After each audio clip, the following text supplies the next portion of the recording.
तो उस इमेजिनेशन में जो सफरिंग है उसको कैसे चेंज करना है, उसको प्लेजेंट कैसे बनाना है, उसको सफरिंग को, मिजरी को, प्रॉब्लम्स को हैप्पीनेस में कैसे चेंज करना है, ये एनएलपी के अंदर आता है। हो सकती है ये चीज, बिल्कुल हो सकती है। इंस्टेंट। ये जो मल्टीपल मीनिंग्स हमने बना रखे हैं ना, इसमें कुछ मीनिंग्स तो आपके लिए काम करते हैं आपके जीवन में, और कुछ आपकी जिंदगी बर्बाद करके रख देते हैं। मेरी दुनिया में 100 प्रॉब्लम्स थी, उसमें से 99 नेवर हैपेंड। बिहेवियरल साइकोलॉजी बड़ा पॉजिटिव टॉपिक है यार। आधी समस्या जीवन की यहीं से शुरू होती है और यही सॉल्व भी कर सकता है। लिमिटिंग बिलीफ है क्या? एक शब्दों का समूह ही तो है जो आपको रोक रहा है कुछ करने से। वर्ड्स ही तो है आपके ब्रेन में। आपने कहा words create my reality and I need the words which work for me. लेकिन जब दूसरी बार गया तो वो तो बड़े हंस रहे थे, है ना। वो हंस हंस के सब बता रहे थे। ऐसा लग ही नहीं रहा था उनको कोई पेन है, ऐसा लग ही नहीं रहा था उनके जीवन में कोई समस्या है। बादल ने कहा बेटा यही है NLP. Radhe Radhe, I hope you all are doing well. हमारा आज का एपिसोड बहुत ज़्यादा इन्फॉर्मेटिव है। आज हम ऐसी प्रॉब्लम्स के बारे में बात करेंगे जो लगभग हर कोई फेस करता है, जैसे कॉन्फिडेंस की कमी। बहुत से लोग बात नहीं कर पाते दूसरे लोगों से, ब्लैंक हो जाते हैं बात करते करते। पब्लिक स्पीकिंग की प्रॉब्लम और एडिक्शन की प्रॉब्लम। अब वो एडिक्शन किसी भी चीज़ का हो सकता है, अल्कोहल का, ड्रग्स का, मोबाइल एडिक्शन, या फिर इनफैक्ट चाय का भी एडिक्शन हो सकता है। Anxiety, depression, one of the most common problem. इन सब प्रॉब्लम्स का one of the most effective solution है NLP. NLP stands for neuro linguistic programming. अगर मैं आसान भाषा में समझाऊं तो हमारे दिमाग की लैंग्वेज। एनएलपी हमारी हेल्प करती है अपनी लाइफ का और अपने माइंड का कंट्रोल लेने में। इसी टॉपिक पर बात करने के लिए आज हमारे साथ है मिस्टर विशाल अरोड़ा जी, जो कि एक सर्टिफाइड एनएलपी प्रैक्टिशनर है with an experience of over 20 years as a consultant and a coach. इन्होंने देश की लगभग सभी आईटी कंपनीज के साथ काम किया है, गवर्नमेंट के साथ काम किया है। तो चलिए let's welcome our today's guest mister Vishal Arora ji. Hi sir. Hi Shubh, how are you? I am good thank you. And how are you? I'm living the dream. Very good, good to see you that you are living the dream. सपने को जीना बहुत अच्छी बात है और बहुत कम लोग ऐसा कर पाते हैं। बहुत खुशी है देखे कि तुम सपने को जी रहे हो। जी सर एनएलपी पे बात करेंगे आज। हाँ, न्यूरो लिंग्विस्टिक प्रोग्रामिंग जो एनएलपी शब्द आपने लिया है, ये अपने आप में बहुत गहरा टॉपिक है और बहुत ही मजेदार टॉपिक है और काम का टॉपिक है फॉर ऑल द व्यूअर्स। जितने भी लोग इस टॉपिक को जो पहले से जानते हैं और जानना चाहते हैं, वो इसे रिलेट कर पाएंगे आज। एनएलपी अगर आप बहुत इजी लैंग्वेज में समझा पाओ तो एनएलपी है क्या? एनएलपी की जो फुल फॉर्म है वो है न्यूरो लिंग्विस्टिक प्रोग्रामिंग। अगर मैं साइंटिफिकली बोलूँ तो neurons we have in our brain, like linguistic the language that we how we receive the language.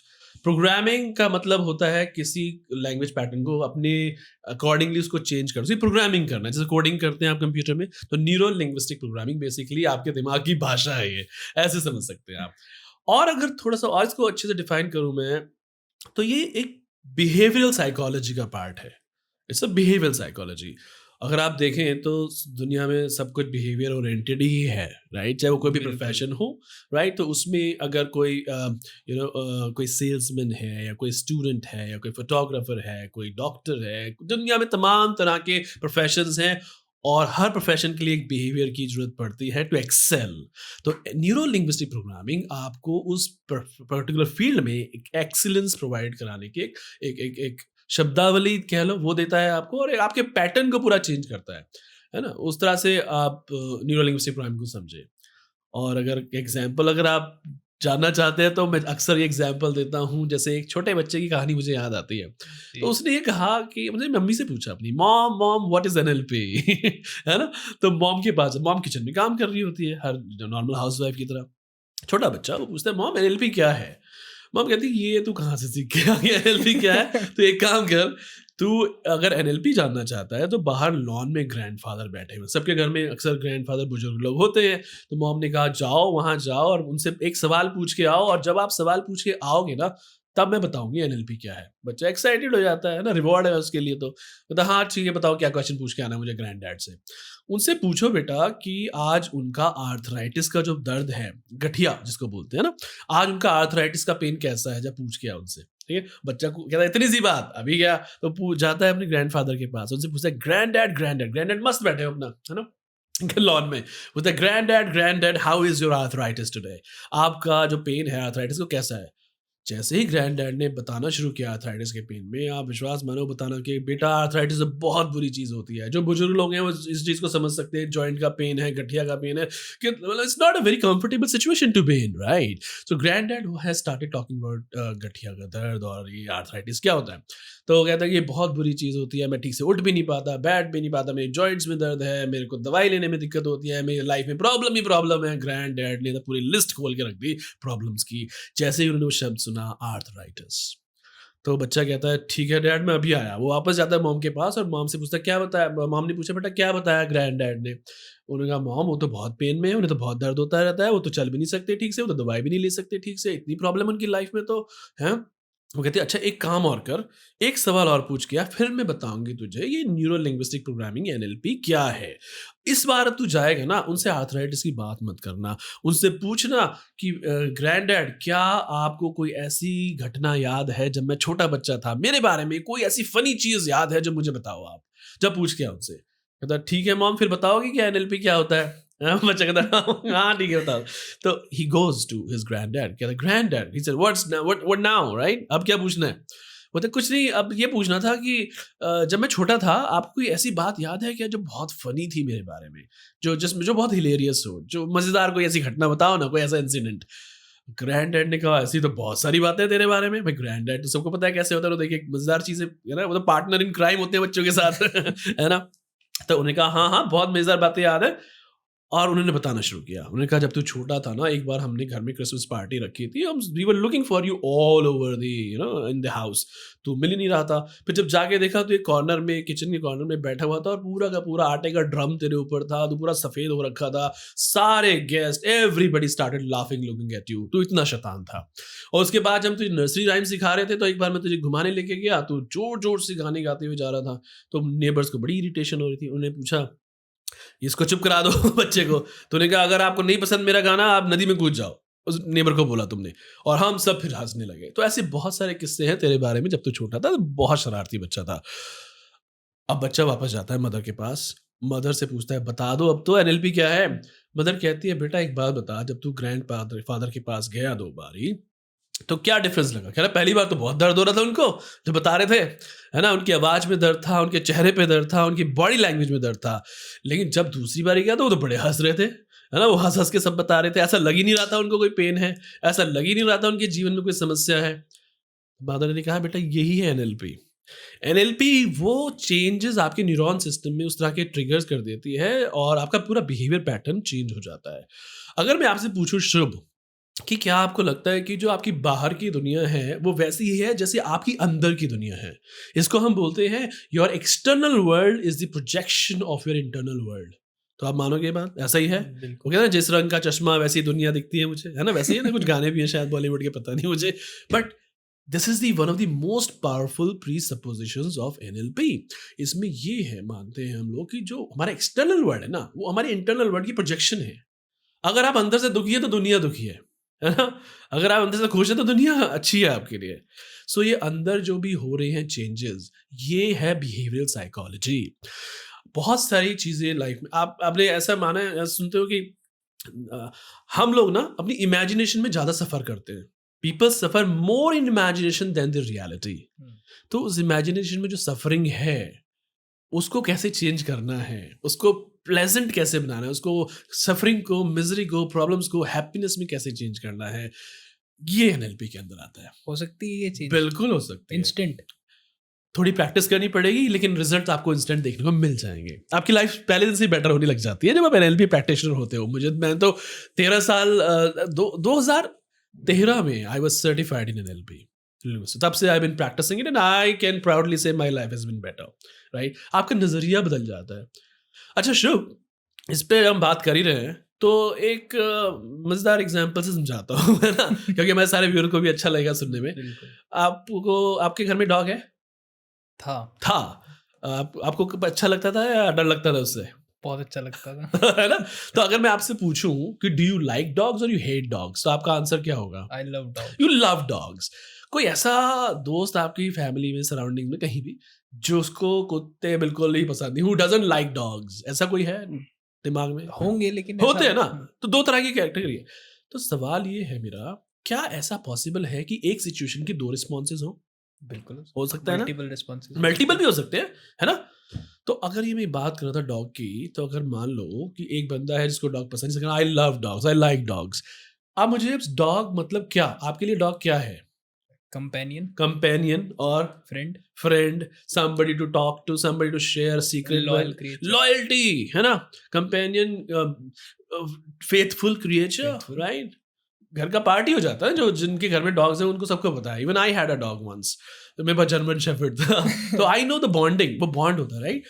सो उसकी dog is dog, right? But आपके लिए उसके मीनिंग अलग हो गई ना ब्रेन में। आपकी इंटरनल वर्ल्ड की जब बात कर रहे थे, उसमें तो सब डॉग मतलब फ्रेंड, लॉयल, फेथफुल, ये सब आ गया। अब उस बंदे के बारे में सोचो जो कहता है I hate dogs, I don't like dogs. उसके लिए डॉग मतलब क्या? इंजेक्शंस इंजेक्शन कभी लगे? नहीं अभी कितने होते हैं इंजेक्शन? लगे ही नहीं मैंने 14 से अब मेरे ख्याल से 3 हो गए, है ना? 3 या 4 हो गए, है ना? तो उस बंदे के लिए जिसको डॉग्स बिल्कुल नहीं पसंद, उसके लिए डॉग मतलब क्या? जैसे आपने कहा इंजेक्शन, है इंजेक्शन ना? 3 इंजेक्शन, या पहले 14 तब 3 हो गए, लेकिन भाई है तो डर ही ना, है ना? तो उसकी दुनिया में मीनिंग अलग है। Dog is same, right? Dog is just a word, इसको बोलते हैं एक्सटर्नल इवेंट, वो सेम है, लेकिन अंदर जाके सब बदल जाता है। आपके लिए वो फ्रेंड हो गया, उसके लिए वो इंजेक्शंस हो गए। ये जो मल्टीपल मीनिंग्स हमने बना रखे हैं ना, इसमें कुछ मीनिंग्स तो आपके लिए काम करते हैं आपके जीवन में, और कुछ आपकी ज़िंदगी बर्बाद करके रख देते हैं। तो वो जो मीनिंग्स हैं जो डिस्ट्रॉय कर रहे हैं, चाहे वो एंग्जाइटी की तरह से हो, या या फियर हो, कुछ भी हो सकता है, पैनिक अटैक्स, कुछ भी हो सकता है यार। दिमाग में तो 1000 मीनिंग हमने भर रखे हैं, है ना? जैसे मैंने कहा, we suffer more in imagination. तो हमें उन नेगेटिव मीनिंग्स को किस तरह से पॉजिटिव मीनिंग में कन्वर्ट करना है, और हमारी ज़िंदगी कैसे बदलनी है, वो न्यूरो लिंग्विस्टिक बिहेवियरल साइकोलॉजी के अंदर आता है। अभी आपने एंजाइटी की बात करी हाँ, तो मेरे आसपास ऐसे बहुत से लोग हैं जिनको इनफैक्ट बैंक में भी कुछ काम है, हाँ, लीगल केसेस हैं, कोर्ट का हाँ, सुनते ही उनके अंदर एंजाइटी, पैनिक अटैक्स ऐसी सिचुएशन आ जाती है। बिल्कुल, है ना? तो इससे एनएलपी में ऐसा भी कोई वे है कि हम इससे सही हो सकते हो इन सब चीज़ों से? 100% बहुत सारी चीज़ें, देखो मैं इसलिए इसको बोलता हूँ 100%, क्योंकि बिहेवियरल साइकोलॉजी की हमने बात करी ना। एंग्जाइटी क्या है? बिहेवियरल साइकोलॉजी तो है, लाइक मैं कैसा सोच रहा हूँ, राइट? एंड देखो, इसको समझने के लिए कोई भी सिचुएशन एक्स वाई जेड कुछ भी हो सकती है, चाहे आपने बैंक का एग्जांपल लिया, या कोर्ट का लिया, या एनी अनप्लेजेंट सिचुएशन जहाँ पे एंग्जाइटी आना नॉर्मल सी बात है। पब्लिक स्पीकिंग पब्लिक स्पीकिंग, ऐसे भी कहा जाता है कि fear of public speaking is more than death. अब पता नहीं किसने ये सेंटेंसेस बनाए और लोगों ने इनको सच मान लिया है। इसी को चेंज करने का नाम एनएलपी है। मैं अभी आज सीधे सीधे समझाता हूँ आपको कैसे। अब हम वहीं से शुरू करते हैं जहां से मैंने वो डॉग वाला एग्जांपल लिया। देखो क्या हुआ, dog, right? Anxiety, panic attacks और एक्स वाई जेड सिचुएशन, ये सारी बाहर से आती है। इनको हम क्या बोलेंगे? एक्सटर्नल इवेंट, है ना? एक्सटर्नल इवेंट आया आपके पास, और ये कहाँ से आते हैं हमारे पास? 5 सेंसेस के through. Any information your brain receives, it receives through the 5 senses. 5 senses से आप information को receive करते हो, right? अब ऐसे समझो, ये all the senses are given in the, अगर मैं आपसे क्वेश्चन पूछूं कि एक गैस मारो, कितने थॉट्स पर सेकेंड या कितनी नंबर ऑफ इंफॉर्मेशन पर सेकेंड हमारी तरफ आती होंगी एक्सटर्नल इवेंट से, बाहर की दुनिया से? सारे सेंसेस से हाँ, रिसीव तो हम सारे सेंसेस से ही करते हैं इन्फॉर्मेशन, वो सबकॉन्शियसली कॉन्शियसली पता नहीं चलता, वो अलग बात है, लेकिन 4-5 जो सेंसेस है ना? तो कितनी number of information our brain receives per second? Your thoughts, एक ऐसे गैस, 4 लाख 5 लाख है ना? एक ऐसा एक नंबर, तो एक साइकोलॉजिकल नंबर है 2 मिलियन, 2 मिलियन पर second. Our brain receives 2 million bits of information per second. ऐसे 20 lakhs 20 लाख ऐसा ही पर सेकंड। पर सेकंड। बहुत पावरफुल मैकेनिज्म है।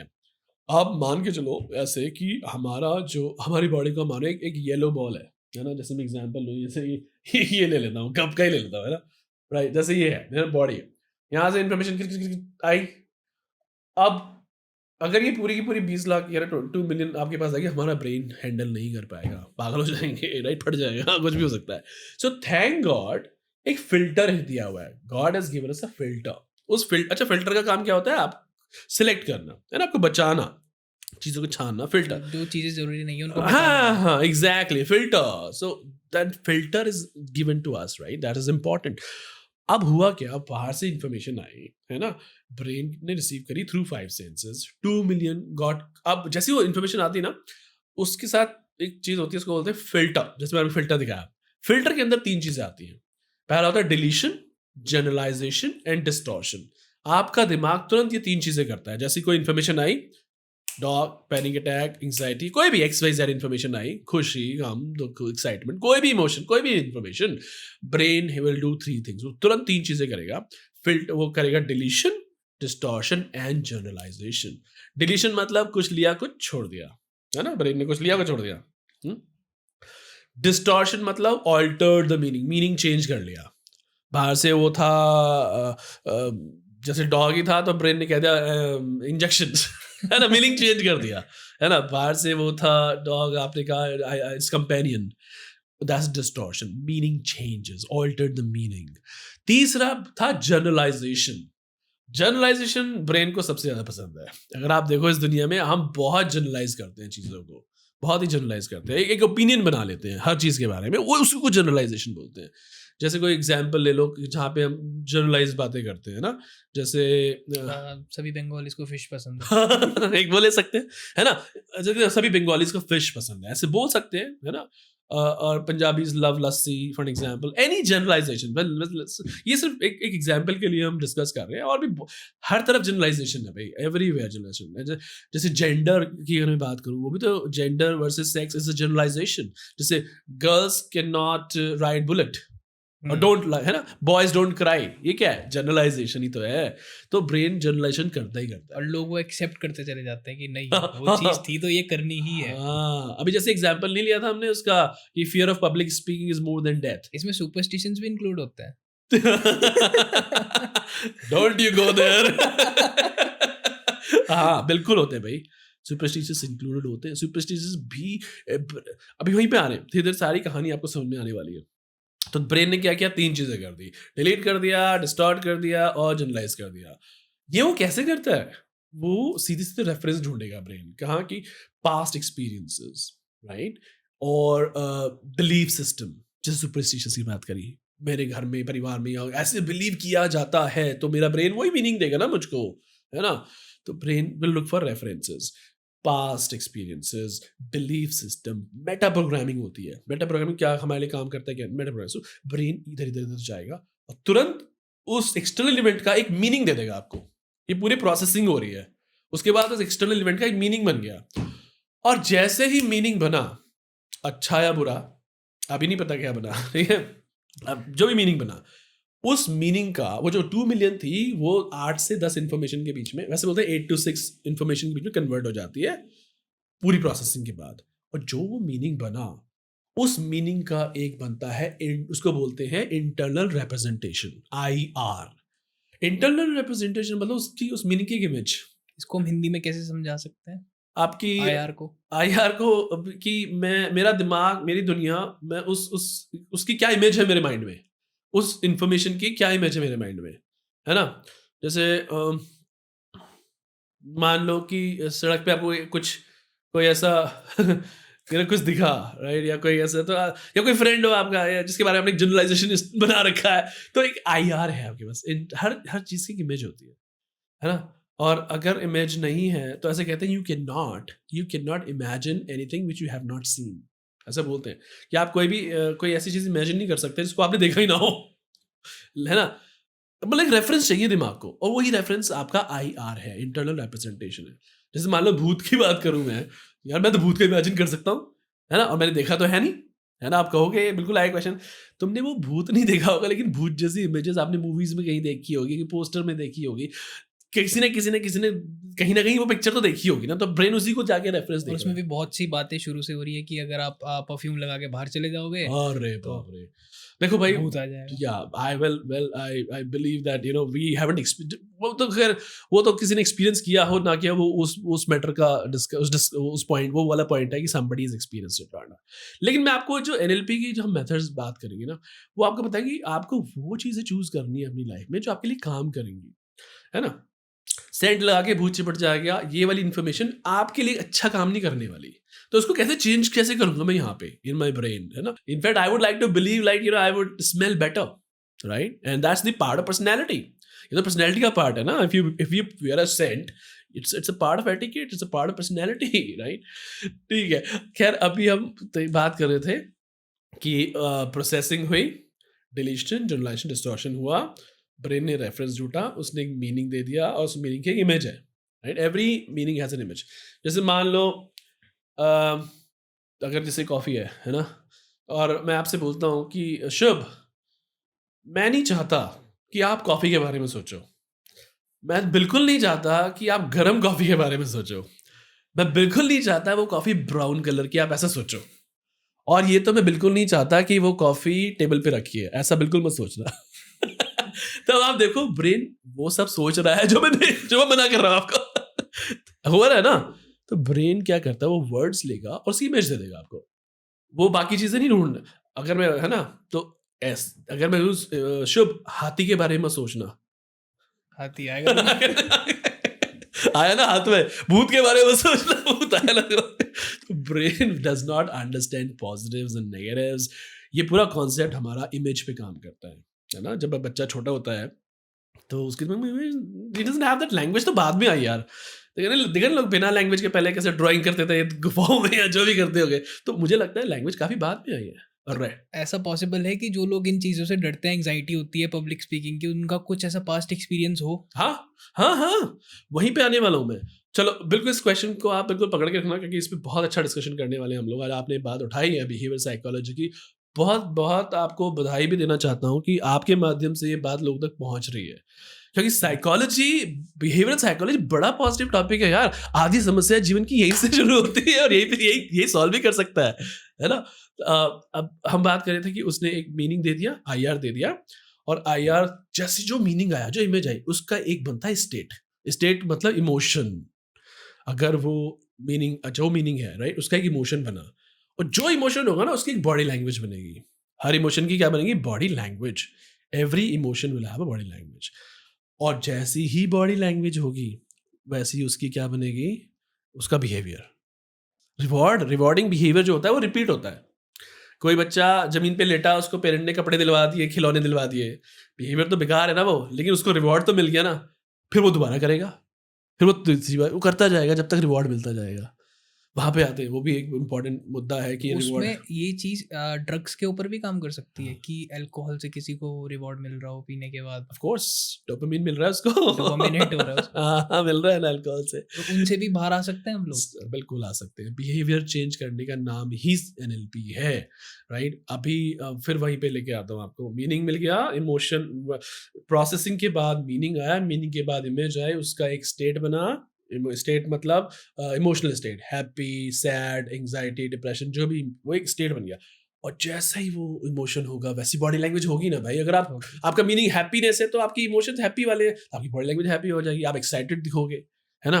और अगर आप बिल्कुल कोई सैड मीनिंग बना दिमाग में, है ना, तो उसकी बॉडी लैंग्वेज कैसी हो जाएगी? सैड हो जाएगी। बिहेवियर कैसा हो जाएगा? वैसे ही हो जाएगा। तो अब आप मजे की बात ये समझो यार, अगर मुझे बिहेवियर चेंज करना है तो मुझे बॉडी लैंग्वेज चेंज करनी पड़ेगी। बॉडी लैंग्वेज चेंज करनी है तो मुझे वो इमोशन चेंज करना पड़ेगा। इमोशन चेंज करना है तो मुझे मीनिंग चेंज करना पड़ेगा। तो काम कहाँ पे होना है? मीनिंग पे। मीनिंग पे। हाँ, अब मैं आपको आसान शब्दों में समझाऊं, human beings are meaning makers. हम लोग क्या हैं?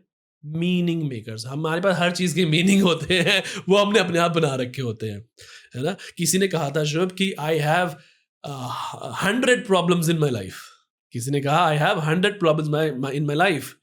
मेरी दुनिया में 100 प्रॉब्लम्स थी, उसमें से 99 नेवर हैपेंड। उसमें से 99 प्रॉब्लम्स कभी हुई नहीं, मतलब कोई फेस ही नहीं करनी पड़ी। तो क्या है इसका मतलब? यही है ना कि हमने मीनिंग बना रखे हैं फालतू के। हम उस सिचुएशन खुद से डर रहे हैं जो हमने कभी फेस नहीं करी, या उसका कुछ इमेजिनेशन में सफर करे जा रहे हैं। तो सिंपल सा कनेक्शन आपने देख लिया। एक्सटर्नल इवेंट आया, दिमाग ने 3 चीजें करी, मीनिंग दिया, बॉडी लैंग्वेज स्टेट दिया, स्टेट ने बॉडी लैंग्वेज दी, और बिहेवियर आ गया। अगर बिहेवियर चेंज करना है तो बॉडी लैंग्वेज पे काम होगा, मीनिंग स्टेट पे काम होगा, मीनिंग पे काम होगा। बट अगर एक चीज और भूल गए यहाँ पे, मीनिंग कहाँ से आया? वो प्रोसेसिंग जो हुई थी पास्ट एक्सपीरियंस की, बेटा बिलीफ की, वहां से आया, तो मुझे वो भी चेंज करने पड़ेंगे, है ना? आपने एक क्वेश्चन पूछा था मुझसे, जो मैंने कहा था पकड़ के रखना है इसको। क्या था, याद है वो क्वेश्चन? भूल गए? वो यहाँ पे आएगा काम वो अब। डिलीशन हो गया। डिलीशन। गुड। तो वो मेरे ख्याल से वो था कि किसी को कोई बैड एक्सपीरियंस हुआ हाँ, शायद, कि अगर स्टेज फोबिया जिसको बोलते हैं, पब्लिक स्पीकिंग की पब्लिक शायद आप बात स्पीकिंग, करेंगे। तो उसका ऐसा हो सकता है कि पास्ट एक्सपीरियंस की वजह से हुआ हो। Very well said. यही क्वेश्चन मैं यहीं पे चाहिए था मुझे, ये वाला क्वेश्चन एग्जाम्पल के बाद। गुड। अब इसको ऐसे समझते हैं कि अगर मैं आपसे पूछूं और ऑडियंस से भी पूछूं, like do you believe that you can recreate the past event? क्या आप ऐसा मानते हैं कि आप पास्ट इवेंट को, पास्ट की घटना को रिक्रिएट कर दें? नहीं। कुछ लोग कहेंगे हाँ कर सकते हैं, हर साल रावण जलाते हैं। है ना? मतलब कुछ ना कुछ तो पास्ट इवेंट को, है ना, ऐसे मानते हैं। साइकोलॉजी कहती है कि भैया देखो ऐसा है, you can never recreate the past event. आप पास्ट इवेंट को रिक्रिएट कर नहीं सकते क्योंकि वो पास्ट में है। आप उसकी मेमोरी को एक्सेस करते हो। ब्रेन क्या करता है? Our brain access the memory of the past event, not the actual event. अब इसको यहां से समझने की कोशिश करना। जब हम सिर्फ एक्सेस की बात कर रहे हैं ना, और हम सोचते हैं कि यार ये तो पास की कोई घटना है जो अनप्लेजेंट थी, है ना, कोई घटना है जो अनप्लेजेंट थी, अब हम उसको एक्सेस कर रहे हैं आज की डेट में, ये सोच के कि वो रियल है आज। ये सबसे बड़ी गलती होती है। सबसे बड़ी दुखों का कारण यही है कि हम पास्ट लोग, आपको लगता है ना, कुछ लोग तो हमेशा पास्ट में ही पड़े रहते हैं, रोते ही रहते हैं, दुखी, है ना, हमेशा। को एक दो साल पहले कोई हुआ होगा, आज भी उसको सच मान के दुखी है। वो उसको सच मान के दुखी इसलिए है क्योंकि वो ये सोच रहे हैं कि ये आज भी वो चीज सच है, जबकि आज वो सच नहीं है, वो उस टाइम का सच था यार। राइट? साइकोलॉजी कहती है कि आप उस मेमोरी को एक्सेस करके दुखी हो रहे हो, ये सोच के वो रियल है। अब पब्लिक स्पीकिंग में अगर किसी ने एक बार स्टेज पे आपकी मजाक उड़ाई थी, वो तो पास्ट का इवेंट हो गया ना आज की डेट में। How is it true in today's context? In today's context completely unreal. मुझे जो चार्ज लेना है to understand my NLP and behavioural psychology, मेरा काम इसमें ये बनने मतलब जो भी जिसको भी सीखना है एनएलपी, कि अब मैं इस एक्सपीरियंस को कैसे चेंज करूं। क्या पब्लिक स्पीकिंग की जो एंग्जाइटी है वो आपके फेवर में काम कर रही है? नहीं, आपके अगेंस्ट काम कर रही है। तो अगेंस्ट वाली चीजों को अपने फेवर में लाने के लिए ही ये साइकोलॉजी, बिहेवियर साइकोलॉजी काम आती है। लेकिन हम इसको सही कैसे करेंगे? चाहे पब्लिक स्पीकिंग हो, हाँ, एंग्जाइटी हो, हाँ, एडिक्शन हो किसी भी हाँ, चीज का। बहुत मोबाइल बढ़िया। एडिक्शन आजकल बहुत चल रहा है बिल्कुल। बच्चों में। मोबाइल एडिक्शन बहुत चल रहा है ना यार, वाकई में चल रहा है। वाकई में। इससे तो बहुत नई नई चीजें देखने को बच्चों में नहीं, सब में है। आजकल लोग एक दूसरे की आंखों में कम देखते हैं, मोबाइल में ज्यादा देखते हैं। मतलब कपल की बात कर रहा हूँ। अगर कोई न्यूली मैरिड है या गर्लफ्रेंड बॉयफ्रेंड्स हैं, अगर वो रेस्टोरेंट में भी जा रहे हैं ना, वो एक दूसरे की आंखों में नहीं देखेंगे, वो एक दूसरे को अपने मोबाइल में देखेंगे। इतना बुरा हाल हो रखा है। Right? So people look into the mobile more than they look into each others eyes. This is the problem. यही एडिक्शन है। अब सोच कितना नुकसान कर दिया इस एडिक्शन ने। तो कितना अच्छा हो जाए हमारे पास कुछ ऐसे सोल्यूशन मिल जाए कि हम एडिक्शन से छुटकारा पा सके, है ना? लेकिन एनएलपी के पास टेक्निक्स तो बहुत सारी हैं, लेकिन इसके कुछ रूल्स भी हैं। इसका पहला रूल है टेक रिस्पॉन्सिबिलिटी, कि मुझे जिम्मेदारी लेनी है अपने बिहेवियर को चेंज करने की, है ना? इसको ऐसे समझो, तुमने नई गाड़ी खरीदी और उसे चला नहीं रहे, तुम पड़ी हुई है गैराज में, तो गलती किसकी है? गाड़ी की है तुम्हारी, है ना?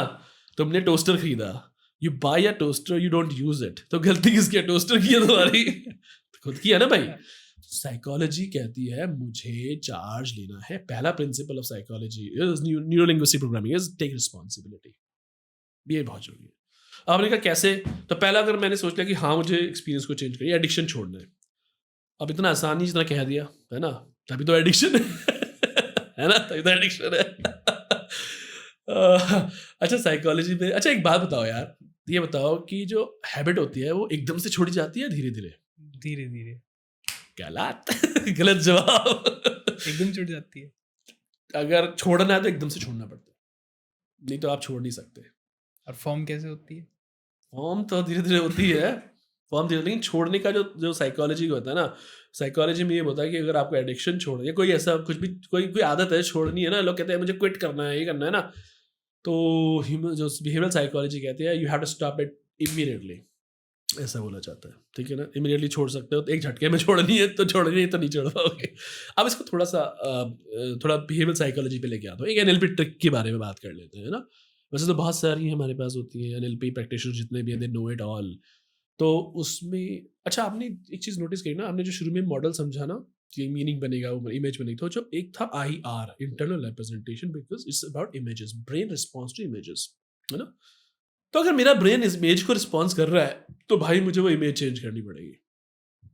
तो अगर मैं किसी बिहेवियर को रिपीट कर रहा हूँ, तो उसकी जो इमेज बनी हुई है मेरे दिमाग में, उसको चेंज करना पड़ेगा, है ना।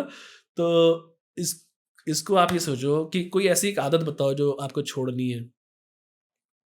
बाहर के खाने की। बाहर का खाना खाना छोड़ना है ना, जैसे, है ना, या मोबाइल वाले मोबाइल को भी ले सकते हैं। तो एग्जाम्पल आप सब करके देख सकते हो, है ना। और मैंने कहा आपको जिम्मेदारी लेनी पड़ेगी, है ना। तो I have to take the charge, right, you have to.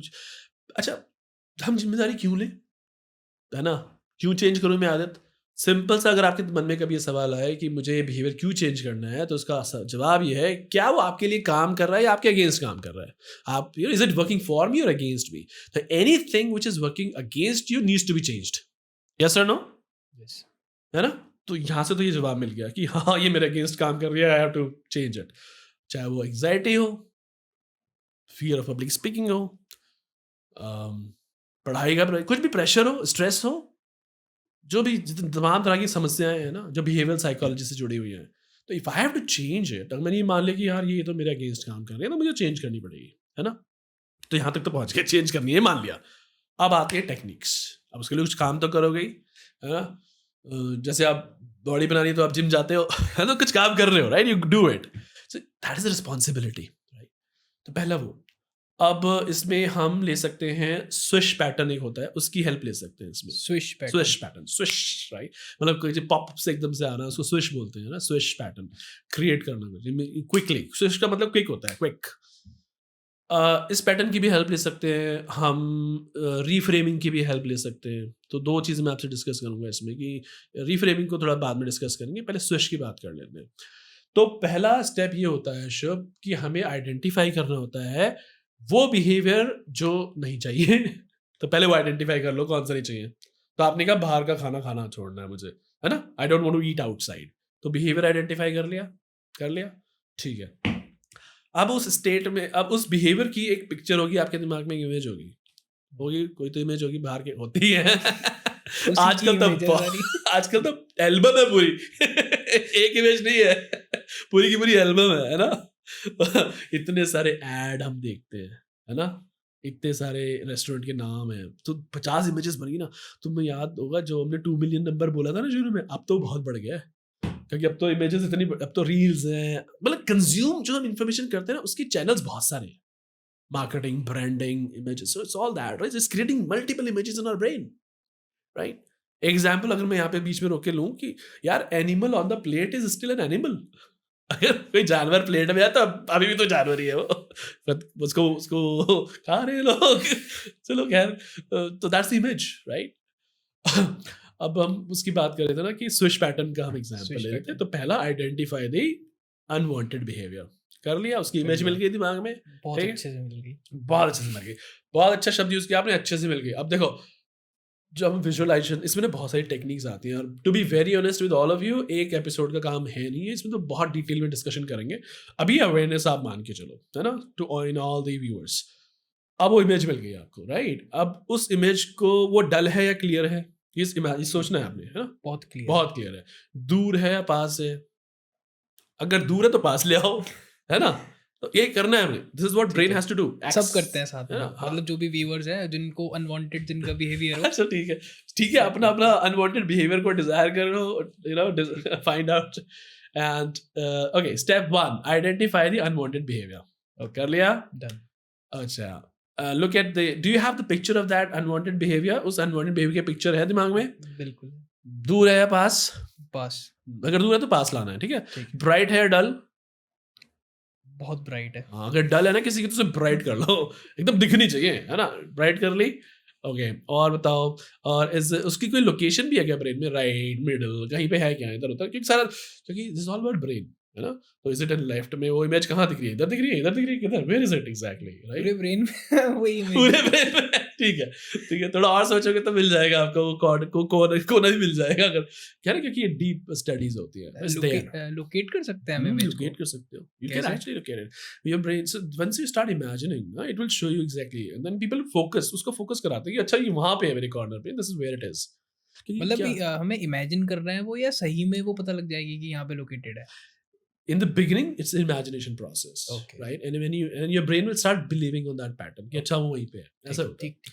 बाकी तो इस more practice का, you know, अभी तो आपको general overview दे रहा हूँ इसका.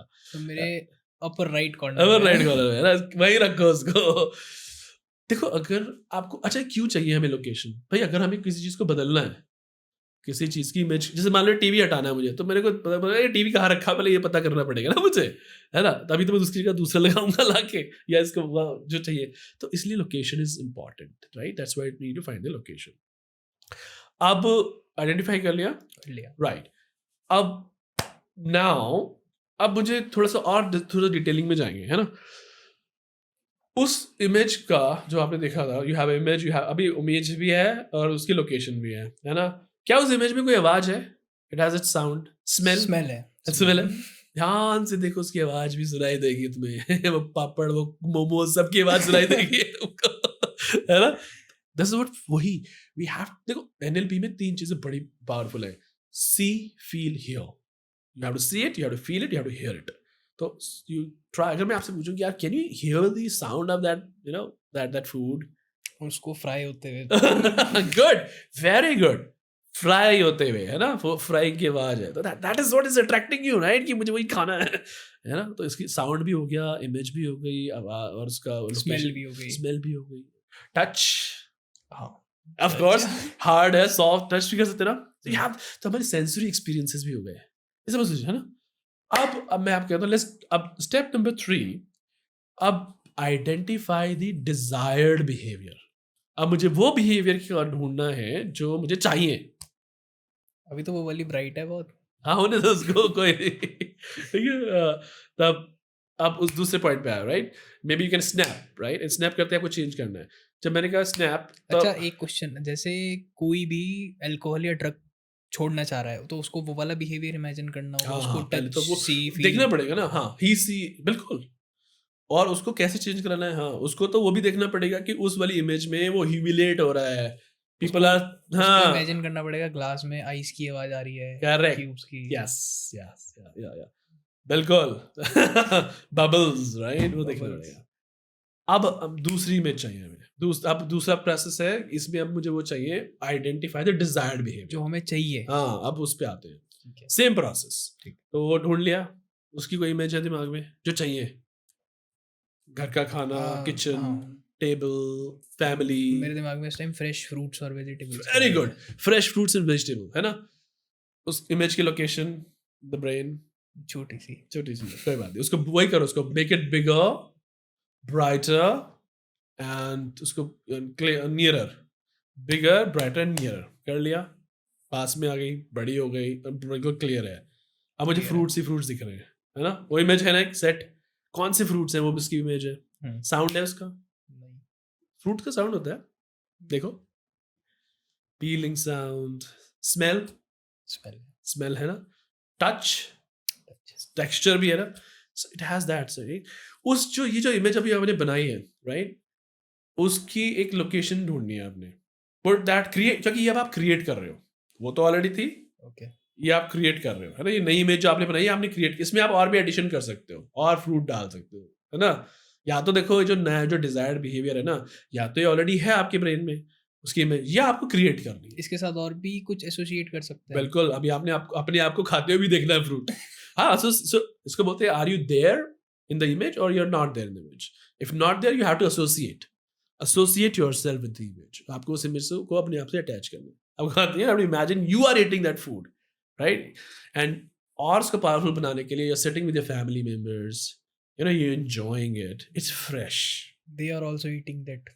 जो भी आपको चाहिए, एक गैदरिंग चाहिए जो भी आपको हेल्प कर सके. तो एक अच्छी हेल्दी इमेज बना लिया आपने ऑफ डिजायर्ड बिहेवियर की, उसको बड़ा कर दो, मेक इट बिगर, ठीक है? अब उस इमेज को मैं, अब ये जो स्विश पैटर्न है उसमें हमें एक लोकेशन देनी पड़ती है उस इमेज को. उस इमेज को उठा करके ना in your mind put it in your finger, may be in the nail. ये भी काम करता है. I am telling you the process. Put that image in your nail finger, right? Can you put it here? Just गई वो image बना ली, उस image को लाके यहाँ डाल दिया, इमेजिनेशन में डाल दिया, राइट? फिजियोलॉजी डाल दिया, राइट? और may be in ring, lot of people do that. कुछ रिंग में डालते हैं, कुछ जेब में डाल, हाँ पॉकेट में डाल सकते हैं, बॉडी इधर नील्स के पास डाल सकते हैं, स्नैप में डाल सकते हैं. अब एक्सरसाइज, अब आपके पास दो इमेजेस हैं, एक अनवांटेड बिहेवियर की और एक वांटेड बिहेवियर की. जो वांटेड बिहेवियर वाली इमेज है उसको आपने स्ट्रॉन्ग करना है, मतलब उसकी स्मेल को स्ट्रॉन्ग करना है, उसके टेस्ट को, उसके टच को, उसको यू हैव टू बी बहुत विजिबल होनी चाहिए भाई आपके माइंड में, ठीक है? अब जो एक्सरसाइज है वो ये होती है कि हमें एक वर्ड यूज करते हैं उसमें, स्विश. जैसे ही आप स्विश बोलेंगे ये इमेज एकदम पॉपअप होके आ जाएगी आपके सामने माइंड में, डिजायर्ड वाली. हाँ, अगर नहीं आई तो करना है आपने. तो एक्सरसाइज है ना, mental exercise, they are all brain exercises. When you say swish, this image pops up bigger, bright and clear, right? And when I say swish, इसको लेके आना है. व्हेन आई से सेंड इट बैक, ये वापस चली जाएगी. Can we do it like 3-5 times? At least 10 times करना है, आप जो प्रैक्टिस करेंगे इनिशियली, है ना? तो जब मैं बोलता हूँ कि swish, it should come. Is it coming to you? Yes. Okay, bring it back. Send it back. जहाँ भी रखी थी उसकी कोई लोकेशन बनाएगी ना, चली गई. तो swish, आ गई. Bring it, send it back. Swish, send it back. Do it like 5 times at least, है ना? Okay. अपने आप ही बोलेंगे आप स्विश. अभी दो बाहर से कोई नहीं बोलने वाला, अब आपको खुद ही बुलाना है उसको. डिसाइड वाली स्विश के साथ बाहर आ जाएगी. हाँ, swish, and you should be able to see it, bright color better, right? जब आप 10 बार इसको करेंगे ना, आपको पुरानी इमेज नजर नहीं आएगी. जब आप इसको 10 बार प्रैक्टिस करेंगे ना, जो आपने पुरानी जो थी ना अनवांटेड वाली, वो गायब ही हो जाएगी. है लेकिन डल होती जा रही है ना. एग्जैक्टली, उसको इतना डल कर देना है हमने कि वो ओवरले हो जाए, वो दिखाई ना दे. वो प्रैक्टिस के साथ कंप्लीटली रिप्लेस ही हो जाएगी. आप देखोगे कि वो आप चाहो जैसे स्विच करोगे ना, आपको पुरानी वाली दिखेगी ही नहीं, राइट? और इसको हम उनसे कैसे कर सकते हैं जो एंजाइटी है जिनको? उसके लिए आप स्विच पैटर्न भी यूज, जैसे मान लो आपने तो बिहेवियर वाला जो ये था, फूड का बिहेवियर वाला हो गया. हाँ, ये तो फूड का था. जैसे आपके केस में कुछ लोगों का केस हो गया कि चलो यार, जब भी क्लाइंट मीटिंग है, क्लाइंट मीटिंग हो गई, सेल्स का कुछ हो गया, या स्टेज पे जाके पब्लिक स्पीकिंग करनी है ना, तो लोगों से बात करनी है, जैसे बैंकिंग वाला एग्जांपल है. तो कुछ पब्लिक स्पीकर ऐसे भी करते हैं, you know what they do, जो who are really good at NLP, वो ना स्टेज पे ना किसी छोटा सा गोला बना लेते हैं, ऑल इमेजिनरी, है ना? ऐसे इस यहाँ खड़ा होना है मुझे, अपने दिमाग में ही गोला बना लिया, है. और जैसे वो स्विच करेंगे ना, तो दे विल इमेजिन किसी को. अब देखो पब्लिक स्पीकिंग में अनवांटेड बिहेवियर क्या हो गया, एंग्जाइटी, हार्ट बीट्स, है ना, शेकी लेग्स, ये हो गया ना पब्लिक स्पीकिंग में. वो एक इमेज है, साउंड है उसका, है ना, सब कुछ है जो मैंने आपको बताया था. हियर सी फील सब है. इसी तरह से वांटेड बिहेवियर में कॉन्फिडेंस, तालियों की आवाज, ग्लो, कॉन्फिडेंट वॉइस, उसकी एक इमेज बन गई. तो जब वो स्विच वाली प्रैक्टिस करेंगे ना, तो उनके सामने वो वाली इमेज आएगी जो उन्हें चाहिए, और वो बिहेवियर स्टेट वैसे ही हो जाएगा.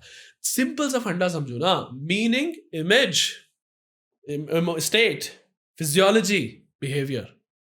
इसीलिए इमेज पे काम होता है, सारा काम इमेज पे होता है ना. अब डॉग वाले एग्जांपल में भी लेके देख लो ना यार, जिसको डर लग रहा है कुत्ते से, उसके दिमाग में इमेज कैसी बनी हुई है, उसको चेंज करना पड़ेगा ना उसको, राइट? बिहेवियर. और कुछ लोग बच्चे देखे होंगे आपने, छोटे छोटे बच्चे, हाँ, वो कोई सांप भी होगा तो उसको पकड़ लेते हैं, छिपकली पकड़ लेते हैं यार. कैसे कुछ बच्चे छिपकली पकड़ लेते हैं और कुछ दूर भागते हैं, आप पकड़ लेते हो? है ना? तो दिस इज द फोबिया या इमेज. उनके दिमाग में छिपकली is just a creature for them, that's it. It's the power. Is this image game? This is what it is, right? जैसे हमने डिजायर्ड इमेज के साथ स्मेल को एसोसिएट करा था, ऐसे ही उसने डॉग के साथ इंजेक्शंस. हाँ, हमारे 5 सेंसेस काम इन्वॉल्व होते हैं इसमें. जब हमारा कभी रिपीट सेशन होगा ना, उसमें मैं आपको गोल सेटिंग बताऊंगा. उसमें विजुअलाइजेशन पे बात करेंगे हम. जब विजुअलाइजेशन को इम्प्लीमेंट करते हैं गोल सेटिंग में, तो हम 5 सेंसेस की बात करते हैं कि कैसे हम 5 सेंसेस को इन्वॉल्व करके अपने गोल को अचीव कर सकते हैं. NLP वहां तक बहुत आगे तक जाता है. बहुत आगे तक की स्टडी है बिहेवियरल साइकोलॉजी है पूरी। डरपोक बच्चा ब्रेव हो जाएगा, एडिक्शन छूट जाएगा, है ना, मेंटल इश्यूज हैप्पीनेस में कन्वर्ट हो जाएंगे, चॉइसेस मिलेंगे आपको। एनएलपी के बारे में एक बहुत अच्छी बात जो मुझे लगती है वो कहती है कि we believe that you know people always have choices, human beings always have choices. एक क्वेश्चन मेरा और है कि बहुत से लोग, जैसे अगर मैं एल्डरली लोगों की बात करूं, हाँ तो किसी को फॉर एग्जांपल हमने कहा कि आप जिम शुरू करो, अच्छा, तो उनके एक लिमिटिंग सेल्फ बिलीफ है कि यार मेरी अब एज हो गई, अब तो मैं जिम नहीं जा कितना अच्छा सकता। वर्ड यूज किया ना आपने, लिमिटिंग सेल्फ बिलीव। इसका आंसर एनएलपी है, इसी का आंसर एनएलपी है, लिमिटिंग सेल्फ बिलीफ। अब आप देखो कि लिमिटिंग सेल्फ बिलीफ कौन से हो सकते हैं, जो मेरे अगेंस्ट काम कर रहे हैं, मेरे अगेंस्ट काम कर रहे हैं, वो है मेरे लिमिटिंग सेल्फ। उन्हीं को रिप्लेस करना है पॉजिटिव मीनिंग के साथ। अभी आपके एग्जाम्पल पे आते हैं। आपने कहा कि जो एल्डरली हैं उनका एक लिमिटिंग सेल्फ बिलीव है कि जैसे कि हम किसी को बोलें कि आप जिम जाओ, तो हाँ कि यार ये तो बच्चों का काम है या यंगस्टर्स का काम है जिम जाना, हम कहाँ जाएंगे। हाँ, ये मीनिंग कहाँ से आया उनके दिमाग में? बाहर से आया, खुद से बनाया हुआ है। Generalization. Generalization, well done, well done. Generalization बिल्कुल सही पकड़ा आपने, जनरलाइजेशन है। और एक्सेप्टेंस है। तो आप देखो ना एनएलपी की पावर, आप नई आइडेंटिटी को एक्सेप्ट करना सीखते हो। अगर कोई एल्डरली बंदा है, वो जिम जा रहा है, वर्कआउट करता, तो उसने एक नई आइडेंटिटी को एक्सेप्ट किया ना। मैंने बाल सफेद रखे हुए हैं है ना, बहुत लोगों ने बोला शुरू में कलर नहीं कराते, कलर नहीं कराते ये तो बहुत स्मार्ट लग रहे हो आप इसमें। Thank you. So after accepting the realities, आपको ऐसे ऐसे एल्डरली लोग भी मिलेंगे जो कलर छोड़ ही नहीं पाते यार। You know, you've seen right, they can't just, नहीं अच्छा नहीं लगूंगा मैं, ये नहीं लगूंगा। These are, ये मीनिंग अंदर के बने हुए हैं, बाहर से नहीं आए। बाहर से लोगों ने वैसे ठूसे हो गया, नहीं, क्रिएट आप ही ने करे। तो एनएलपी में यही हम करते हैं, we are meaning makers, right, and NLP helps you to change the meaning in your favour. सबसे अच्छी बात है एनएलपी की। अब इस वाले एग्जाम्पल को लेते हैं आपके, है ना, एल्डरली हैं, उन्होंने एक मीनिंग क्रिएट कर दिया कि मैं अच्छा नहीं दिखूंगा जिम जाते हुए, है ना। अब इसको ऐसे ले लो कि एक बहुत ही पावरफुल प्री सपोजिशंस है विच आई ऑलवेज लव, वैसे तो मेरे को सारी पसंद है। इसको बोलते हैं, एक सवाल है आपके लिए आप उससे समझो इसको। People respond to the map of the reality और टू द रियलिटी, मतलब लोग मैप को रिस्पॉन्ड करते हैं, रियलिटी को रिस्पॉन्ड करते हैं मतलब ज्यादातर केसेस में। एनीबडी, मैप को, जनरली, है ना, ज्यादा मैप को जैसा दिखाया जा रहा है, या परसेप्शन को।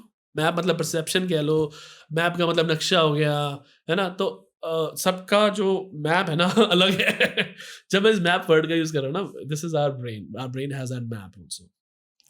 ऐसा बोलते हैं कि एवरीबडी, मतलब everybody has a unique model of their world. सबकी दुनिया अलग है और यूनिक है। दुनिया मतलब उनका अपना अंदर का जो सिस्टम है पूरा, वो अलग है और यूनिक है।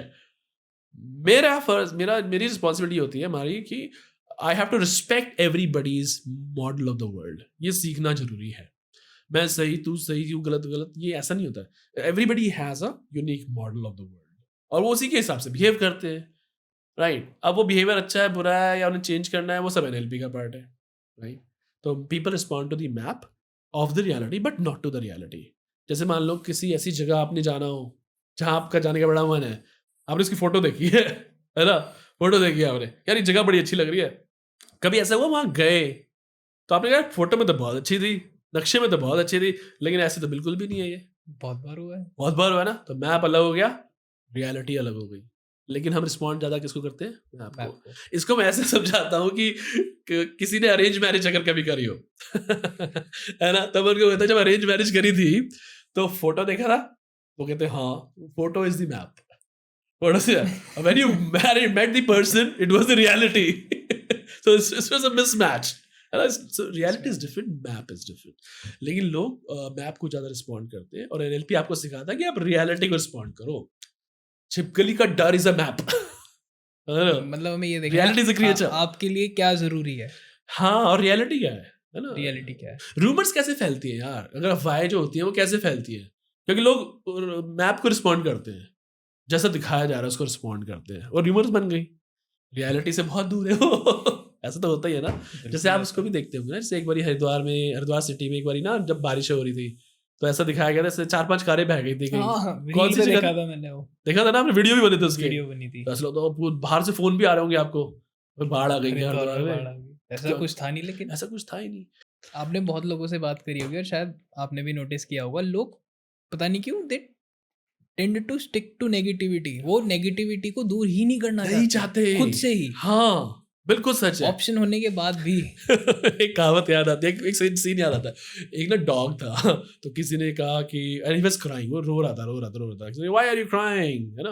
तो उसने कहा कि भाई because I'm sitting on a nail, क्योंकि मैं एक नेल के ऊपर बैठा, मैं ना उसके ऊपर कील के ऊपर बैठा वो हूँ। डॉग बोल सकता था।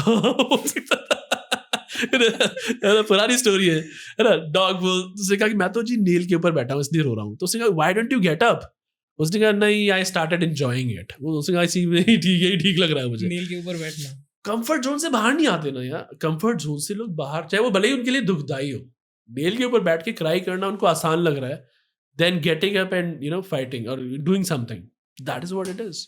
People don't come out of the comfort zone. आप मान के देखो कि जो बिहेवियर है ना, हमारे पैटर्न, वो इतना इम्पैक्ट करते हैं हमारी लाइफ को। और आधे से मतलब मैक्सिमम केसेस में देखता हूँ, क्योंकि देखो मेरा एक पार्ट है, मेरा एक बहुत बड़ा करियर रहा है कॉर्पोरेट वर्ल्ड में। 20 साल का मेरा करियर है in corporate industry. Any tech giant you talk about, most of tech giant you talk about, I work there, ठीक है। तो कोचिंग भी एक अलग, there is a career option that I am a freelancer consultant and coach.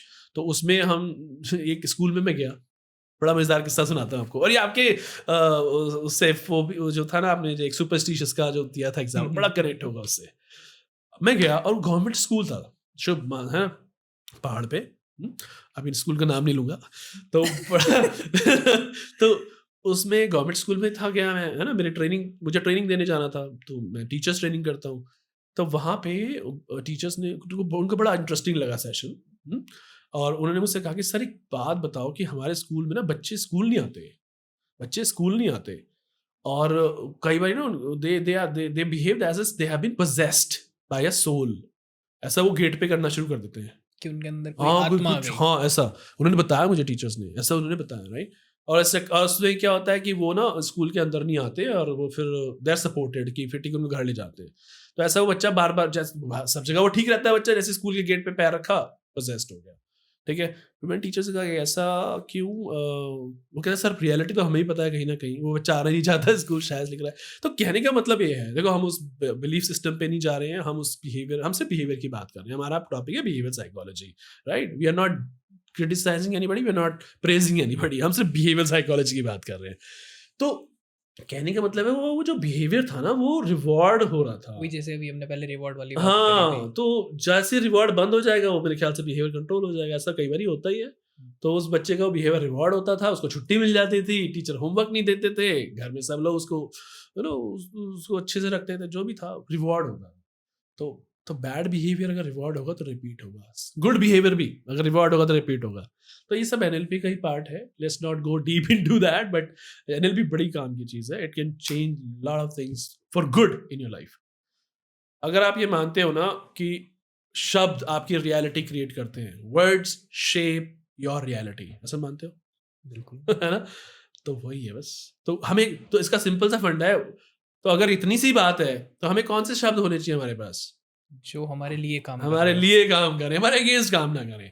तब आप कोई सा भी उठा लो example, anxiety, is it working for you? No. Depression, is it working for you? No. Panic attacks, is it working for you? No. Tension, is it working for you? No. Alcohol, हाँ अगर addiction है तो otherwise once in a while, वो क्या, तो वही चीज है। तो हम वो शब्द कोश क्यों रखें अपने दिमाग में जो मुझे चाहिए ही नहीं। तो अगर एक बहुत मजेदार स्टोरी बताता हूँ आपको। आपने कहा कि सर एक जैसे बच्चे बड़ी निगेटिविटी हो जाती है ना, वो एक बिलीफ पे अटैक, लिमिटिंग बिलीफ का आपने एग्जांपल लिया था, बड़ा मजेदार था वो। लिमिटिंग बिलीफ है क्या? एक शब्दों का समूह ही तो है जो आपको रोक रहा है कुछ करने से। वर्ड्स ही तो है आपके ब्रेन में। आपने कहा words create my reality and I need the words which work for me. ऐसे ही है ना, ऐसे ही ना। बिल्कुल। अब लिमिटिंग बिलीफ के बारे में आप ऐसे समझो, एक पैटर्न, एक ट्रिक, मतलब एक काउंसलिंग टेक्निक है एनएलपी में, इसको बोलते हैं रीफ्रेमिंग। बहुत पावरफुल है। और ये कोई ऐसा नहीं है पहली बार ही सुन रहे हो आप और मैं, ये तो एंशिएंट इंडियन टाइम से हैं, बस उसको थोड़ा समझने की बात है, राइट। रीफ्रेमिंग मतलब होता है किसी भी नेगेटिव सेंटेंस स्ट्रक्चर को पॉजिटिव सेंटेंस स्ट्रक्चर में कन्वर्ट कर देना और उसकी चेंजेस नोटिस करना। मतलब कोई भी लिमिटिंग बिलीफ है, जैसे कि मैं ओल्ड एज में एक्सरसाइज नहीं कर सकता, ये लिमिटिंग बिलीफ हो गया। इस सेंटेंस की वजह से मीनिंग बना, मीनिंग की इमेज बनी, बॉडी लैंग्वेज इमोशन बना, बॉडी लैंग्वेज बनी, बिहेवियर बन गया। अगर मैं रिफ्रेमिंग ही कर दूं सेंटेंस की कि I need to take care of my health as I am getting older by doing exercise, exercise करके मेरे को अपनी हेल्थ को ठीक रखना है, मुझे हेल्थ को ठीक रखना है इसलिए मुझे एक्सरसाइज करनी है ना, मुझे अपने आप को फिट रखना है इसलिए मुझे एक्सरसाइज करनी है और एज अप्रोप्रिएट करनी है। तो ये उस वाले बिलीफ से बेटर है जो मुझे रोक रहा था, है ना। तो रिफ्रेमिंग कर दी मैंने सेंटेंस की। तो बेसिकली नेगेटिव सेंटेंस को पॉजिटिव बनाना है। हाँ, पॉजिटिव बनाना, उसकी उसमें वो वर्ड डालें जो मेरे लिए काम करेंगे। तो एक बहुत अच्छा एग्जाम्पल बताता हूँ आपको रिफ्रेमिंग का, जो हमारे इंडियन कॉन्टेक्स्ट से हमें मिलता है। वैसे तो बहुत जगह मिल जाएगा अगर देखना चाहें तो, है ना। जैसे मैंने एग्जाम्पल दिया ना, कार खरीदी है, चलाओगे नहीं तो किसकी गलती है ना, हमारी। तो रिस्पॉन्सिबिलिटी लेने वाली बात है यार, अगर मुझे सीखना है तो मेरे सराउंडिंग्स में भी बहुत कुछ है। तो एक बहुत अच्छा रिफ्रेमिंग एग्जाम्पल है वरदराज की कहानी, राइट। तो वरदराज जी क्या थे, वो एक मंदबुद्धि बच्चे की कहानी है, बिल्कुल मंदबुद्धि, डम चाइल्ड। तो वो गुरुकुल में थे और सारे टीचर्स ने सबने गिव अप कर दिया था। दोस्त मजाक उड़ाते थे कि इससे गधा बच्चा हमने नहीं आज तक देखा, या जो भी XYZ, जैसे भी एक बुलिंग होती है। तो ही वाज बुलीड, है, क्योंकि वो एक मंदबुद्धि कैटेगरी में आता था। तो टीचर ने कहा भाई इसको घर भेज दो, हमसे नहीं पढ़ाया जाएगा, ये हमसे ना होता, राइट। उसको भेज दिया। तो जब ये वरदराज जा रहे थे राइट, तो उन्हें रास्ते में दिखाई दिया कि एक कुआं दिखाई दिया। तो कुएं में देखा कि जो लेडीज है वो पानी निकाल रही हैं। तो उनका जो ध्यान गया, वो देखा कि उस पत्थर के ऊपर जो कुएं की बाउंड्री है उस पर निशान पड़े हुए हैं। तो उन्होंने क्वेश्चन किया, निशान कहाँ से आए पत्थर पे, है ना, चाइल्ड ने, बच्चे ने पूछा। तो लेडी ने कहा कि ये तो जो रस्सी है ना, बार बार जाती है, बार बार आती है, हम पानी निकालते हैं, बस रस्सी से पत्थर पे निशान पड़ गए। उन्होंने कहा रस्सी से पत्थर पे निशान पड़ गए तो मैं तो इंसान हूँ, है ना, एक पत्थर के ऊपर निशान पड़ गए रस्सी से, मैं तो इंसान हूँ, तो मैं क्यों नहीं सीख सकता कुछ। रीफ्रेमिंग हो गया। एक इसके लिए दोहा बना कि अम, अ, करत करत अभ्यास, आपने सुना भी होगा ऐसे ना, करत करत अभ्यास जड़मती होत सुजान, रसरी आवत जावत सिल पर पड़े निशान। मतलब एक पत्थर के करने, अभ्यास करने से जो होता है ना, जो जड़मती है, जिसका बिल्कुल बुद्धि नहीं है, वो भी एक नॉलेजेबल बंदा बन सकता है। और यही हुआ। वो वापस गए, उन्होंने गुरु से कहा कि मैं अपने आप को बदल के दिखाऊंगा।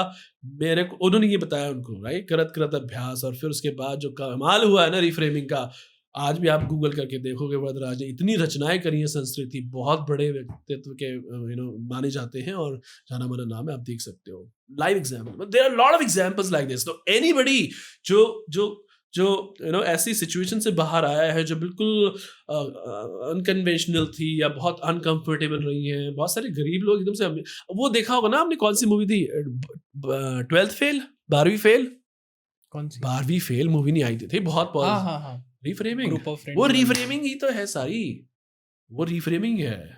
कितनी बारी उन्होंने अटेम्प्ट दिया 12वीं फेल। तो this all reframing. Great personality, जितनी भी पर्सनैलिटीज हुई हैं जिन्होंने कुछ करके दिखाया है, रिफ्रेमिंग का बहुत बड़ा रोल है। बच्चे स्कूल में जाके डिप्रेस हो जाते हैं, नहीं हो रहा, मुझे मैथ्स नहीं अच्छी लगती, मुझे साइंस नहीं, ऐसे होते होंगे ना। अगर मैं आपसे पूछूं यार कौन सा सब्जेक्ट है जो नहीं पसंद था बचपन में, मैथ्स, है ना। पता नहीं बहुत। अब ये जनरलाइजेशन है, देखो, समझ रहे हो जनरलाइजेशन क्या होता है। ये जनरलाइजेशन है कि मैथ्स डिफिकल्ट है, हुआ ना जनरलाइजेशन भी, लेकिन ये तो मेरी है सफरिंग थी अलग। लेकिन अगर आप जनरली देखो तो मैथ्स को डिफिकल्ट कैटेगरी में जाता है। जनरलाइजेशन कर रखी है लोगों ने, ऐसा, जबकि ऐसा है नहीं। एनएलपी तो डिनाई करता है ना, वो कहता है जनरलाइजेशन क्यों कर रहे हो आप, मैप को क्यों रिस्पॉन्ड कर रहे हो, रियलिटी को करो ना, राइट। तो हम वही एग्जाम्पल ले रहे थे कि जैसे मैंने एक मैथ्स का एग्जाम्पल इसलिए उठाया कि वो जो मैथ्स में प्रॉब्लम नहीं थी, जो एक्सपीरियंस आपका उसके साथ हुआ वो प्लेजेंट नहीं था, वो अच्छा नहीं था, और हमने मान लिया कि maths is a difficult subject. अगर मैं इसका उल्टा पूछूं आपसे, कौन सा फेवरेट सब्जेक्ट रहा है? इंग्लिश। तो हो सकता है जो आपका, तो subject is an external event, है ना, लेकिन जो आपकी जो Meta programming, belief system, memory, वो अच्छी क्रिएट हुई इंग्लिश को लेकर के, और वो it became your favourite subject. तो इसीलिए इसको मानना, समझना जरूरी होता है कि हमें जो अनप्लेजेंट मोमेंट्स, मेमोरीज हैं, जो लिमिटिंग बिलीव्स हैं, उनको कभी भी चेंज कर सकते हैं हम। मतलब उनको पकड़ के नहीं बैठना जिंदगी भर कि यार मैथ्स तो हार्ड ही रहने वाला है जिंदगी भर, ऐसा नहीं है। It can always be replaced. So behavioral psychology says any point in time in your life, you can write the script of your life the way you want to. ये है जी NLP, है ना? एक छोटा सा एग्जांपल और लेता हूँ, फिर खत्म करते हैं इसको आज एक शॉर्ट बड़ी सी कहानी को छोटी सी कहानी के साथ। देखो, कुछ चीज़ों पे डिपेंड बहुत करता है। जैसे एक तो रिस्पॉन्सिबिलिटी लेनी पड़ेगी बदलने की, ठीक है? दूसरा फ्लेक्सिबिलिटी, मुझे फ्लेक्सिबल होना पड़ेगा। फ्लेक्सिबल कैसे कि एक अप्रोच काम नहीं कर रही तो दूसरी, मतलब है ना ऐसे, तो फ्लेक्सिबिलिटी, क्योंकि psychology believes that human beings always have choices and they are so there are and choices are better than no choices. Choices हमेशा अच्छी होती है नो चॉइसेस से, मानते हो ना इस बात को? बिल्कुल, Right? 100%। वो मानना पड़ता है। और दूसरा कॉज एंड इफेक्ट की थ्योरी होती है, मैं बाद में बताऊंगा। लेकिन एक छोटा सा अगर मैं सम अप करूं पूरी कहानी को, तो एक स्टोरी और मिलती है पास्ट में देखने को, ग्रीस माइथोलॉजी में। तो एक किंग पिग्मेलियन की कहानी है, राइट? उसमें क्या होता है, आपने भी सुनी होगी, लेकिन NLP के तरीके से नहीं सुनी होगी। तो उसमें ये होता है कि वो एक स्टैचू से उनको प्यार हो जाता है, एक राजा को एक स्टैचू से प्यार हो जाता है, और कहानी कहती है, माइथोलॉजी कहती है, वो स्टैचू जिंदा हो गया, जीवित हो गया, है ना? और फिर वो मजे से दे लिव्ड हैप्पीली। अब आप और मैं ये क्वेश्चन करेंगे, आर्ग्यू करेंगे, ऐसा थोड़ी होता है, स्टैचू थोड़ी ना जिंदा हो जाएगा। लेकिन मैं साइकोलॉजी के पॉइंट ऑफ व्यू से, साइकोलॉजिस्ट में ये कहती है कि भाई कौन सा बिलीफ सिस्टम काम कर रहा है यहाँ पे राजा के लिए। ये मानना कि it will never come to life, कि कभी जिंदा नहीं होगा और डिप्रेस रहे जिंदगी भर, या ये मान के चलना है जिंदा होगा और उसकी होप बनी रहे और वो एटलीस्ट वो बना रहे उस होप पे, चलता रहे आगे, चलता रहे आगे, चलता रहे जो भी उसके लिए काम कर जब रहा हो। इसके लिए काम करें। तो मेरा मानना ये है कि ज्यादा दिमाग लगाने से अच्छा है कि आप ये मानो कि आपके लिए क्या कौन सा बिलीफ सिस्टम काम कर रहा है ना? तो कहानी कहती है कि दैट राजा ही ऑलवेज बिलीव्ड कि जो स्टैचू है it will come to a life, and that statue came to life and they lived happily. तो ये वाला बिलीफ सिस्टम ज्यादा अच्छा है ना, तो मैं उसको चूज करना पसंद करता हूँ। यही साइकोलॉजी का रोल है आपकी लाइफ में। साइकोलॉजी का रोल पूरा यही है कि आप उसी बिलीफ सिस्टम को चूज करें जो आपको हेल्दी रखे, हैप्पी रखे और आपको प्रॉस्पर रखे। ठीक, this is what psychology is. एक छोटा सा गेम खेलते हैं सर। अच्छा, थोड़ा फन ये सरप्राइज है। अच्छा बोलो। मैं आपसे क्वेश्चंस पूछूंगा, आपको उनका गलत ही आंसर देना अच्छा, है। गलत देना है? फिर तो बड़ा आसान गेम है यार। पूछो पूछो पूछो। Tell me 3 things about yourself. 3 बातें गलत बतानी है? गलत बतानी है। Okay, I am a teenager. ठीक है, मेरी ज्वालापुर में साड़ियों की दुकान है। और मुझे क्रिकेट बहुत पसंद NLP क्या होती है? है। NLP एक दिवाली के टाइम पे एक मिठाई बनती है, उसका नाम NLP है। हम अपने दिमाग का कंट्रोल ले सकते हैं। गियर भी लगा सकते हैं। दिमाग में। आप न्यूट्रल पे डाल सकते हो, आप फिफ्थ गियर पे भी डाल सकते हो। एस्ट्रोलॉजी होती है। ओह गॉड। एस्ट्रोलॉजी इज एक साइंस और वो होती है। अच्छा, गलत बोला था मुझे, फंस गया अब तो बोल दिया। नहीं नहीं, अच्छा नेगेटिव बोलना है ना, मतलब गलत बोलना है। तो एस्ट्रोलॉजी नहीं होती है, मतलब की होती है। ये वाली क्लिप पहले डाल देंगे हम। अच्छा ठीक है, डाल दो। हाँ। तो थैंक यू सर, आपने बहुत नॉलेज दी आज।